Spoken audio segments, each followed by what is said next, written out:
Hello friends, welcome to my channel. ఈరోజు మనం ఈ వీడియోలో మెగా డిఎస్సికి సంబంధించిన ముఖ్యమైన అప్డేట్స్ గురించి అయితే మాట్లాడుకుందామండి. సో వీడియో యూస్ఫుల్గా అయితే ఉండబోతుంది గైస్. వీడియో స్కిప్ చేయకుండా లాస్ట్ వరకు అయితే చూడండి.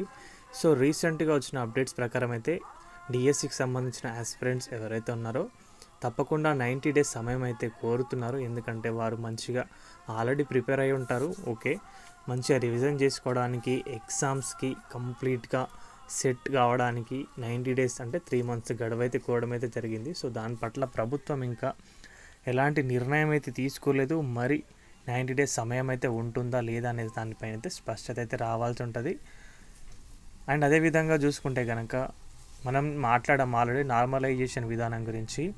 సో టెట్ లాగానే డిఎస్సిలో కూడా నార్మలైజేషన్ విధానం అయితే ఉండబోతుంది.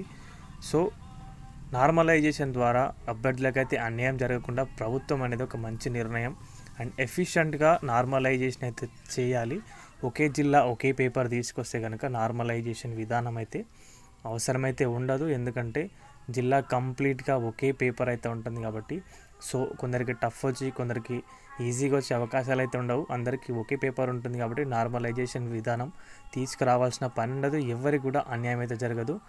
చాలాసార్లు అంటే టెట్లో జరిగిన విషయం ప్రకారం చూస్తే కనుక టెట్లో చాలామందికి అయితే నెగిటివ్ మార్కింగ్ అయితే చేయడమే జరిగింది. అనవసరంగా చాలామందికి కూడా మార్క్స్ అనేవి యాడ్ చేశారు. సో ఈ నార్మలైజేషన్ విధానం వల్ల ఇదే తలనొప్పి అయితే ఉంటుంది కాబట్టి ప్రభుత్వం ఒకే జిల్లా ఒకే పేపర్ తీసుకొస్తే కనుక చాలా మంచిది అని చెప్పొచ్చు. అదేవిధంగా ఎడిటింగ్ ఆప్షన్ గురించి కూడా మాట్లాడుకుంటే కూడా దాంట్లో కూడా సమ్ ఆఫ్ మిస్టేక్స్ అయితే వచ్చాయి. సో ఎడిటింగ్ విండో కూడా అనేది అయితే ఓపెన్ చేశారు. సో దాన్ని అందరూ ఒకసారి అయితే చెక్అవుట్ అయితే చేయండి గైస్. అండ్ చూసుకుంటే కనుక మరో టెట్ గురించి మాట్లాడితే చాలామంది ఇప్పుడు సరే 3 నెలల సమయం అయితే డిఎస్సికి కోరుతున్నారు, మరి టెట్ తీసుకొస్తారా అని చెప్పేసి చాలామంది అయితే అడుగుతున్నారు. సో తీసుకురావడానికి కూడా అవకాశాలు అవుతున్నాయి. ఈ కూటమి ప్రభుత్వం ఏం చేస్తుందో ఎవరికి తెలియదు చేసే వరకు. సో మరీ వేచి ఉండాలి ఏదైనా నిర్ణయం తీసుకునే వరకు. ఎందుకంటే సమయం అయితే పొడిగించే అవకాశాలు అవుతున్నాయి. 90 డేస్ అభ్యర్థులు అయితే అదే కోరుతున్నారు కాబట్టి.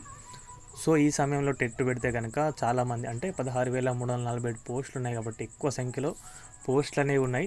చాలా రోజుల తర్వాత డిఎస్సి అనేది అయితే కండక్ట్ అయితే చేస్తున్నారు కాబట్టి ఇందులో ఆ టెట్ అభ్యర్థులను కూడా ఇంక్లూడ్ చేసే అవకాశాలు అవుతున్నాయి. ఎందుకంటే 2024లో జరిగిన టెట్లో 50% ఫెయిల్యూర్ అనేది రావడమే జరిగింది. సో దాని ప్రకారం దృష్టిలో పెట్టుకుని అయితే ఇప్పుడు కూడా టెట్ తీసుకురావడానికి అవకాశాలు కూడా అవుతున్నాయి. సో ఇది గైస్ అప్డేట్ అయితే కనుక వీడియో నచ్చితే వీడియోకి అయితే ఒక లైక్ చేయండి. మన ఛానల్కి ఎవరైనా కొత్తగా వచ్చుంటే సబ్స్క్రైబ్ అయితే చేసుకోండి. థ్యాంక్స్ ఫర్ వాచింగ్ అందరికీ.